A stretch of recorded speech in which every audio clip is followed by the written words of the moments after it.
জুলাই সনদ বাস্তবায়নের আদেশ সেটি বিল আকারে প্রকাশ করার আগে তাতে আসলে স্বাক্ষর করবে না এনসিপি, এমনটি জানিয়েছেন দলের মুখ্য সমন্বয়ক নাসিরউদ্দিন পাটোয়ারী। এবং তিনি এমনটিও জানিয়েছেন যে জুলাই সনদ নিয়ে বিএনপি জামায়াতের বিভক্তিতে এনসিপি জড়াবে না গণভোটের বিষয়ে, এবং সুষ্ঠু গণভোট আয়োজন করতে পারলে নির্বাচন কমিশনেরও সক্ষমতা প্রকাশ পাবে, এমনটিও জানিয়েছেন পাটোয়ারী।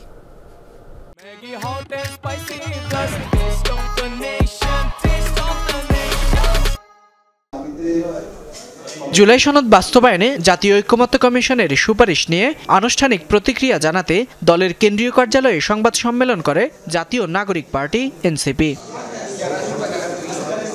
সংবাদ সম্মেলনে নিজেদের অবস্থান তুলে ধরেন দলটির মুখ্য সমন্বয়ক নাসিরউদ্দিন পাটোয়ারী।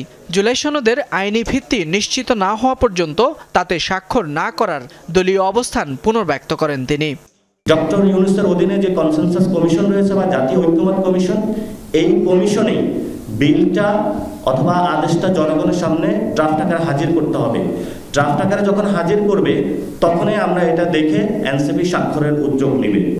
গণভোটের সময় নিয়ে বিএনপি জামায়াতের বিভক্তিতে এনসিপি জড়াবে না উল্লেখ করে পাটোয়ারী বলেন, সুষ্ঠু গণভোট আয়োজন করতে পারলে নির্বাচন কমিশনের সক্ষমতা প্রমাণিত হবে। কিন্তু গণভোট নিয়ে বাংলাদেশে অনেক তর্ক বিতর্ক চলছে, এটাকে আগে হবে নাকি পরে হবে, আমরা সেই তর্ক বিতর্ক যাব না। আমরা মনে করি এই তর্ক বিতর্ক জামায়াত ইসলামী এবং বিএনপির মধ্যে একটি মল্লযুদ্ধ।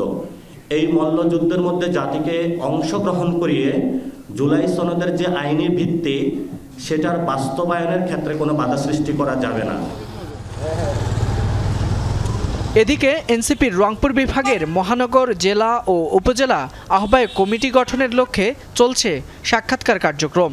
এই কার্যক্রমে অংশ নিয়েছেন দলটির আহ্বায়ক নাহিদ ইসলাম, সদস্য সচিব আখতার হোসেন, উত্তরাঞ্চলের মুখ্য সংগঠক সার্জিস আলম সহ কেন্দ্রীয় ও বিভাগীয় নেতারা। ফয়সাল মাহমুদ, যমুনা নিউজ, ঢাকা।